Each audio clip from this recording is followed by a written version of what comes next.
What is happening, everybody, on YouTube? Steve here, Raiken Profit, RaikenProfit.com. Also, one of the Green Room admins over at GreenRoomUniversity.com, which is the membership site that I run. We've got about 800 members over there. Anyways, really excited for this new series, brand new series, 50 mistakes to avoid when selling on Amazon FBA. So to give you a little background, I quit my job about 3 or 4 years ago. I was working at gas stations, Toys R Us, pizzerias, the typical 9 to 5, making 200 to 300 bucks a week, living at home with my parents. And I was able to quit my job I actually started with Craigslist, selling items on Craigslist, bicycles, household items, blenders, all random types of things, but mostly bicycles. We hit winter time. I couldn't sell the bikes. A lot of items that I was trying to flip, people just didn't want. So I moved on to eBay, sold clothing full time for a while. And then I transitioned over to Amazon FBA. And I tell you, if you're transitioning from the Craigslist, eBay world, and you're moving on to Amazon, it's a huge difference. It's like a big change. It's like two different worlds. And I want to share with you guys 50 mistakes to avoid when selling on Amazon FBA, because I made so many mistakes, over the years with Amazon FBA, so many things that, I could have prevented if I would have known better. If there was something like the Green Room around, or if there was a video series like this out, I would have saved so much money and so much time. So really excited for this series. To give you a little background of how the series is going to work, we're going to break the series down into 5 videos. So right now, this is live. This is going to be part 1. We're going to share the first 10 mistakes to avoid when selling on Amazon FBA. This series should be done probably in less than a month. So if you're watching this at a later date, you can see part 2, 3, 4, and 5 down in the description. Again, right now it's part 1, so you're not going to see that unless you're watching this later on. But I'll be sure to annotate it and link it up for sure, because this is going to be an epic series that everybody is going to want to watch. Let's see who we got in the comment section real quick. We got 42 people watching live. What's going on? Drum Tech Review, Derek Key, Bella, good to see ya. Swamp Picker. We got the College Picker in the house. Good to see ya. What's going on, everybody? So if you are excited about this series, be sure to smash the like button. Hit the like button below. And yeah, leave a comment, subscribe. If you're not already subscribed to this channel, subscribe. But without further ado, if you're ready to rock and roll, let's dive right into this video. All right, so I've got my handy dandy list. I'm not going to show you all the mistakes right now and spoil the surprise for you. But let's start with mistake number 1 that people make on Amazon FBA. And they also make this mistake with eBay. They make it with Etsy, different e-commerce platforms. And number 1 is not saving receipts. Not saving receipts. So for example, say you go out to Goodwill and you pick up a bunch of items over there, and then you go to Savers, and for the next couple of months you're thrifting, you're buying stuff from garage sales and whatnot. You need to make sure that you're saving these receipts, because you're going to have to pay taxes. And this is another mistake that we're going to talk about down the line. I think it's like mistake like 35 or something. But make sure you're saving your receipts, because you're going to have to pay taxes. Now, on eBay and Amazon, you're not going to get a 1099 cut to you unless you sell, I believe, $20,000 or more. So if you sell less than that, you're not going to get a 1099, but still, legally, you're supposed to claim your income. So that's up to you. Talk to your accountant, talk to your tax advisor, but make sure you're saving your receipts and you create a system for it, right? I mean, when I first got started, I had a simple system of I had a bag, and every month I would put, I would take a little sticker and put it on the bag, January, February, March, April, and all the receipts or all the items I would buy, and I'd have the receipts from Goodwill, Savers, and all that stuff. I would just store it in my bag, and then I would pull out an Excel spreadsheet, and I would just jot down, how much was it that I spent for my cost of goods, how much on supplies, how much on equipment. So you got to make sure that you've got your receipts organized. Create a system, right? Just create a system, but make sure you're saving your receipts. A really quick tip is, if you're going to garage sales, you can get one of those little notebooks from Walmart or Target where you could kind of rip out like the little slips. It's like the little invoice slips. And you can write down like the address of the garage sale, and you could write down the items that you purchased, and then you could write down the price that you paid. Now, I don't know if it's going to save your butt if you were to ever get audited by the IRS, but at least you have proof of your cost of goods, and you're not just, claiming all these costs of goods when it comes down to your taxes without having some type of proof there. So mistake number one, make sure you are saving your receipts. That's really, really big. All right, mistake number two out of, that's 50, 5 times 10. Mistake number two when selling on Amazon FBA is not testing items properly. You got to make sure if you're selling on Amazon FBA, you need to make sure that your items are described properly, right? So you got to make sure to test your items. Now, when you're selling electronics, I'm talking cameras, I'm talking calculators, VCRs, DVD players, CD players, anything that's electronic, you want to go above and beyond to make sure that item is working properly. I can't say it enough, because if you're coming from the eBay world, you can get away with that stuff, right? You can sell things as parts. You have a lot more room to describe your item. You could take all your pictures. It's a lot easier to get away with that stuff. But when you're selling on Amazon FBA, I mean, this is mistake number two. A lot of sellers aren't testing their items properly. They're getting negative feedbacks, and it's really hurting their seller metrics. So that's really, really important right there. Number two, make sure you're properly testing your items. All right, I'm going to look into the comment section, see what's going on. Romalux, what's going on? Good to see you. Heading out to Goodwill. Going to scan as many items as possible. That's what I'm talking about. Ahmed, good to see you. Hey, I'm trying to stay crisp, college picker. I appreciate it. All right, let's jump on to, I want to do a spin right now. I'm so excited, but I can't. I got this cord. Mistake number three to avoid when selling on Amazon FBA. And I'm pulling out my phone right now because I want to pull up the Amazon seller app, is only looking at ranks. I wish I had something to scan right now. Never mind. Only looking at ranks. So for example, say you scan an item with your phone. Maybe it's a book, right? Or it's a toy. Let's go with a toy.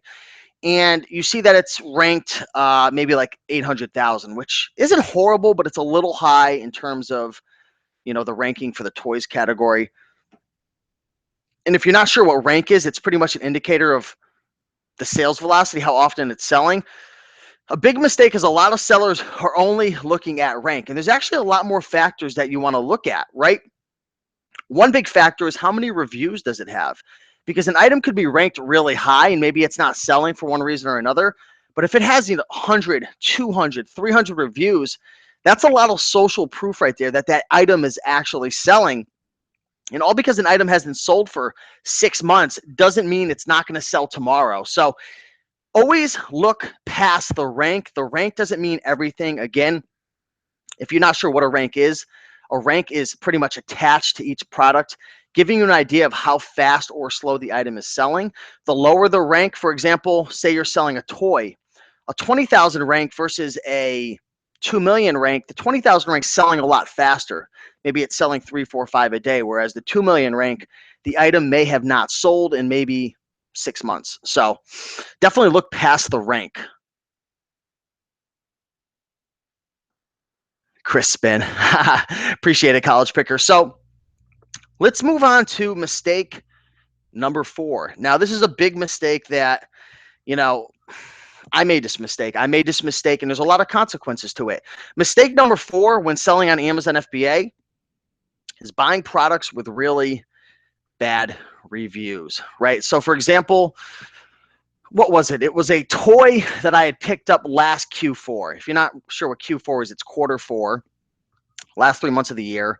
And it's when sales really take off during the end of the year. And I picked up this toy, and I think I picked up about 20 or 30 of them. I went pretty deep on this item. And the toy had a 1-star review out of 5.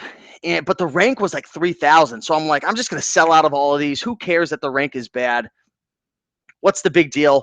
Well, the problem is when you have really bad reviews, you have a huge chance of getting a return, right? So you could sell all 30 items, but you could get all of them returned, which, in short means you're going to have to take them all back and dispose of them. So If you could have the best ranked item in the world, but if it's horrible reviews, do you really want to be selling that? You could be getting negative feedbacks. You could be getting returns. I mean, there's a lot of issues when it comes to selling products that don't have good reviews. I see some comments coming through. Let me see what's going on here.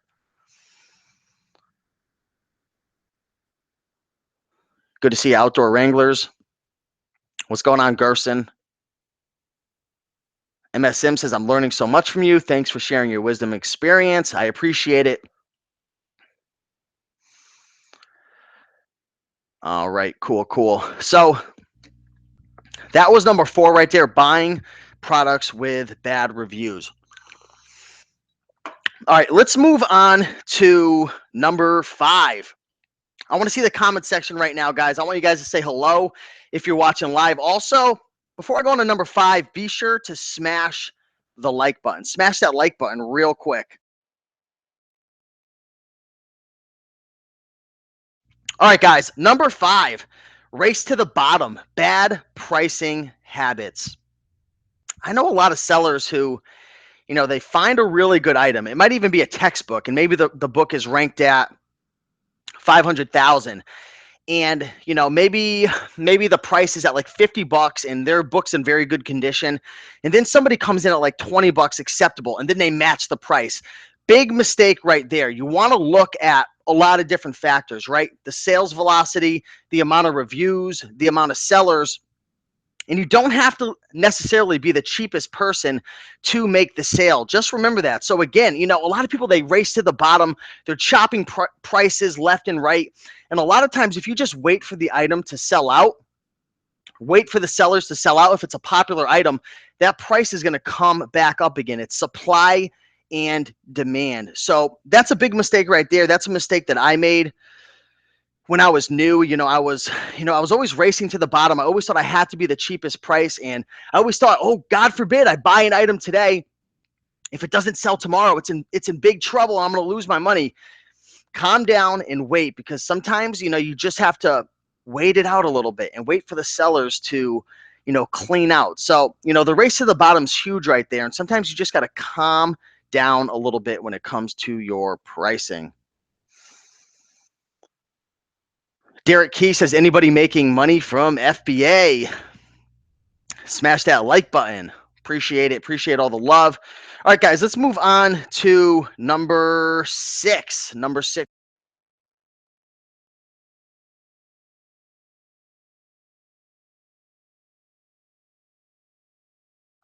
All right, sorry about that. Number 6 is holding on to losers too long. Holding on to losers too long. Sometimes you have to realize that when you're selling on Amazon, maybe Amazon comes into stock, or maybe a ton of sellers come in.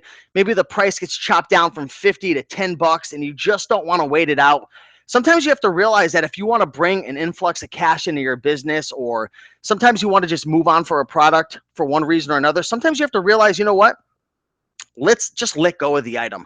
Let's sell it out. Let's sell it out at bare minimum to make room for, new products to come in. You see a lot of retail stores doing this all the time. Like, for example, I live in Connecticut, and when, fall and winter hits, these stores like Dick's Sporting Goods, Sports Authority before they went out of business, Walmart, Target, all these companies, they get rid of their old stock from the old season, the spring and summer stuff. They clearance it out to make room for the new stuff, because maybe it's not going to sell as well. And you got to think of the same thing in your business as well. Do you have products listed that maybe it's a seasonal item, or maybe you have a bunch of items and you just need cash that maybe you want to clear out, right? Maybe you just want to clear it out. And sometimes, a lot of sellers, they hold on to something hoping that the price is going to come back up again, saying to themselves, I'm going to wait until spring, and, it just hit fall. Is it worth it to have your money held up that long? It's a big mistake. It's a mistake that I made, is just holding on to losers too long. Sometimes you got to just get your cash back, let go of it, and move on. So that's mistake number 6. Mistake number 7, going too deep on products without proper research. Going too deep on products without proper research. And what do I mean by that? So say, for example, you're doing retail arbitrage and you walk into a Target and you find 50 baseball bats, right? and the original price is maybe 50 bucks, and you have the chance to get them for $5 each. These things happen once in a while. A big mistake is people, they buy them all without doing proper research to make sure A, there's a demand, B, it's going to sell fast enough, and C, that it fits with their business model. So there's definitely tools out there that can help you to better analyze a deal to see if it's something that you want to get into. A really good tool that I like to use is something called Camel. And I believe the website is just camel.com. And the cool thing with that website is you could actually take a look at sales history from the past, sales velocity from the past, how many times Amazon has come in stock, because that's a big thing that we need to be concerned with is Amazon constantly coming in stock? Because that baseball bat might be selling for 50 bucks when Amazon's out of stock, but when they come back in stock, they could be selling it for 24. And you better believe that Amazon's gonna be getting those sales over you. So use tools like ccc.com. That's camel.com. Use tools like Keepa. Do your proper research, when you're going to go very deep into a product. And when I mean deep, I mean like buying multiple SKUs, multiple of an item. And another strategy I'm going to talk about later on in the series is the strategy of going wide, going after a bunch of items, a few of each, versus going deep with one or two of a whole bunch of items.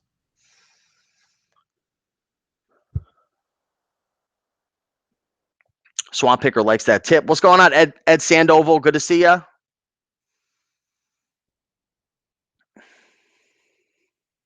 Outdoor Wrangler says, in general, how long will you hold on to a product like a book?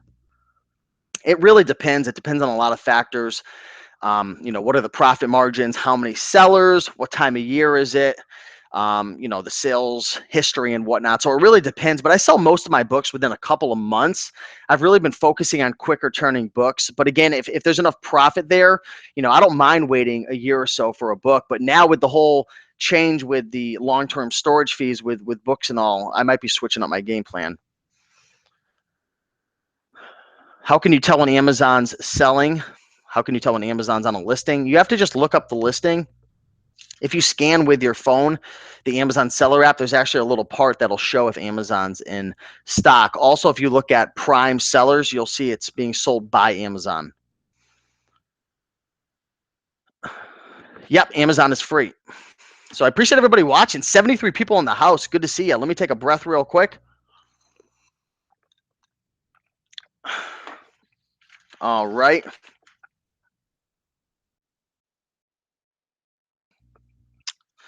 All right, so let's move on to the next mistake that sellers are making on Amazon FBA. Mistake number 8 of 50. This is going to be a 5-part series. Number 8 is not removing the losers from your inventory, getting them either sent back to you or destroyed, especially during Amazon promotions. So as of late, there's been a lot of changes with Amazon's storage warehouses, and they've actually been creating a lot of incentives for people to not sell in quote unquote slow moving items. And lately they've been having some promotions where, say you have items that for some reason they're just not selling, the prices have just been chopped down like crazy. You don't want them anymore, and you don't want to have to pay I think it's like 20 or 30 cents to get them destroyed.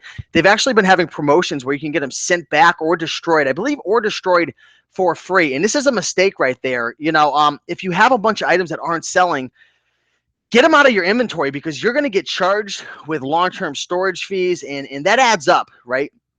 Storage fees in general, but also long-term storage fees. So if you have an opportunity to remove the items that you don't think are ever going to sell, mistakes that you've made, get them out of your inventory, get them removed, or get them sent back to you when there's promotions going on. So make sure to do that. That's a big mistake right there.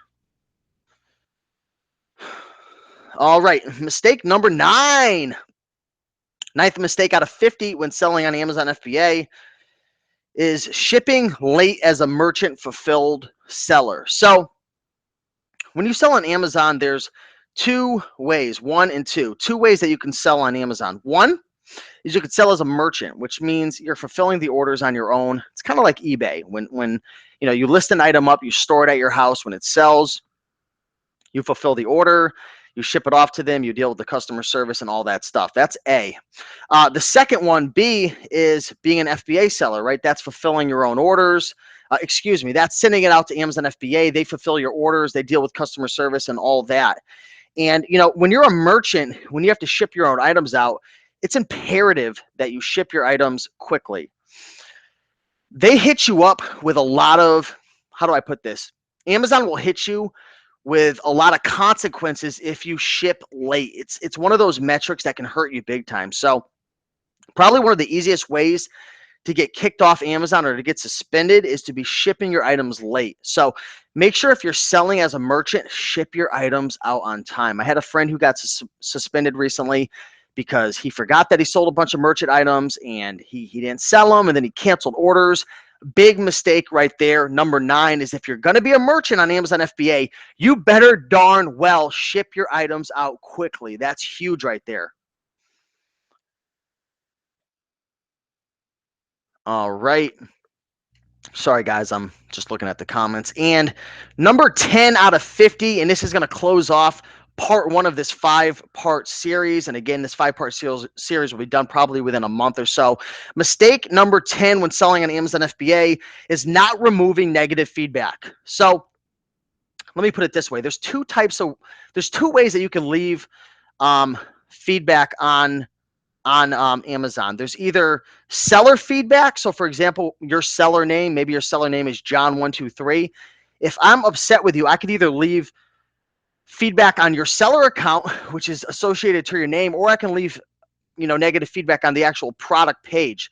So a lot of times what happens is someone will, leave negative feedback and be like, this product sucks. Like the item didn't work the way that I wanted it to. And they'll leave that on your seller account. And a lot of sellers will be like, darn, I got negative feedback, and they'll just leave it there. No, big mistake. You cannot leave product reviews on seller accounts.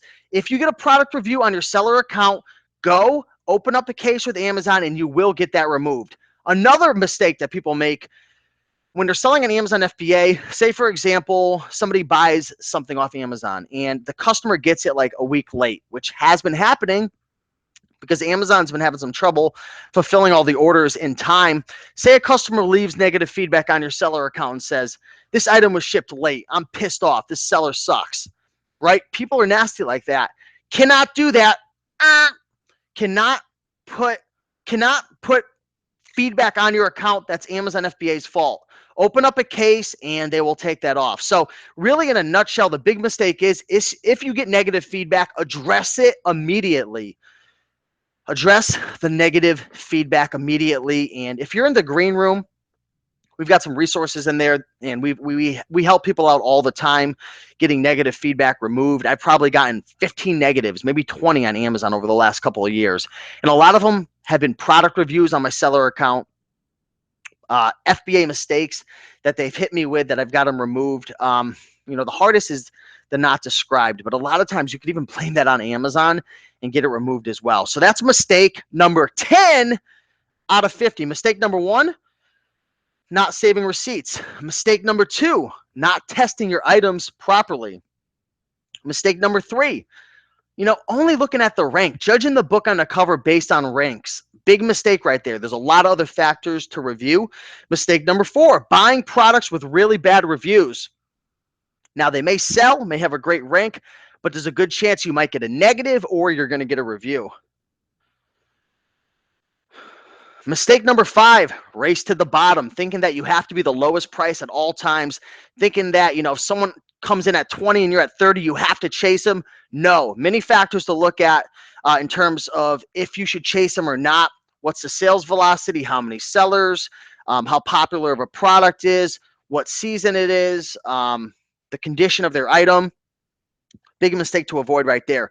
Mistake number 6, holding on to losers way too long. Sometimes you just got to realize, you know what? I made a mistake with this product. I shouldn't have gone that deep. The market's gone. Maybe they've upgraded to a new model. Nobody wants that anymore. Lower the price and get out and get your cash back. Mistake number 7, going too deep on products without proper research. Take a look at the tools Keepa and Camel. Mistake number 8, not removing losers from your inventory when Amazon's running promotions. as of late, there's been a lot of changes with Amazon's warehouses. They don't want slow stuff in there anymore, and they are giving incentives to remove stuff. So make sure to jump on those opportunities. Mistake number 9, if you're a merchant fulfilled seller on Amazon, please make sure you're shipping on time. It's the easiest way probably to get kicked off and suspended outside of canceling orders as a merchant fulfilled seller on Amazon. And mistake number 10, if you want to win, is not removing negative feedback. There's a product review page and there's your seller account review page. Make sure you're not getting product reviews on your seller account. It's probably one of the biggest things that I see happening and the easiest way to get your negatives removed.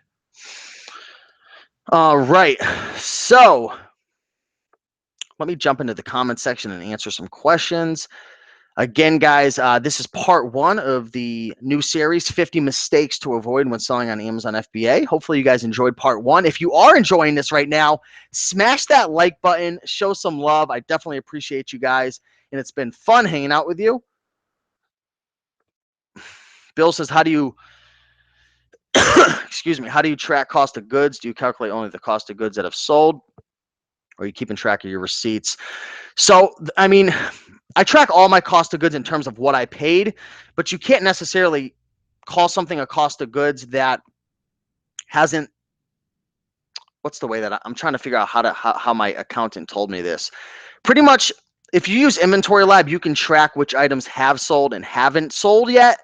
And at the end of the year, you actually have to kind of pull out that number of items which hasn't sold and have that number in. It's hard for me to explain, but get a CPA, track all your receipts in terms of what you paid, and then make sure that you track how much you paid for each item. And at the end of the year, your accountant's going to want to know, how many items are still in your inventory and haven't sold, and what's the value of that. And then I believe you pull that from the cost of goods. I'm not 100% sure, though.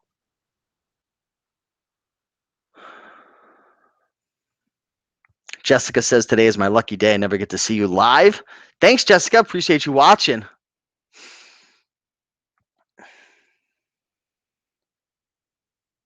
Outdoor Wrangler says, I use Inventory Lab, which has Scoutify app. That app is linked to my Camel, Keepa, and Prime, so I get all the numbers and info I need in one place. Yep, so if you're wondering what Inventory Lab is, it's a listing software. So I list through Inventory Lab, which then connects to my Amazon. It's really cool. They give you the Scoutify app as well, and it just helps to speed up your processes. And Scoutify is great because it allows you to see ranks with shoes and clothing, which I sell a lot of as well. So that's pretty cool. How do you track profit?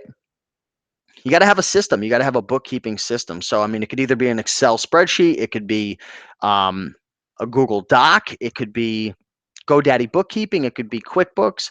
But pretty much you're going to have to generate, a spreadsheet of some sort with all your expenses, cost of goods, supplies, equipment, all that stuff. And then you're going to have to get a number of your overall gross, and then you pretty much subtract it. But, talk to a CPA. I'm actually in the middle of hiring a new bookkeeper, and they're going to be taking care of all my books for me. They're going to be pulling all the information from all my business cards, from all my accounts, pulling all my reports from Amazon, and creating financial statements for me each and every month, because, it is a lot of work organizing all your expenses, all your books, all your receipts, all your income, generating all these reports. It does take time. So I've actually gotten to the point now where I'm actually going to be hiring somebody to help me out with that.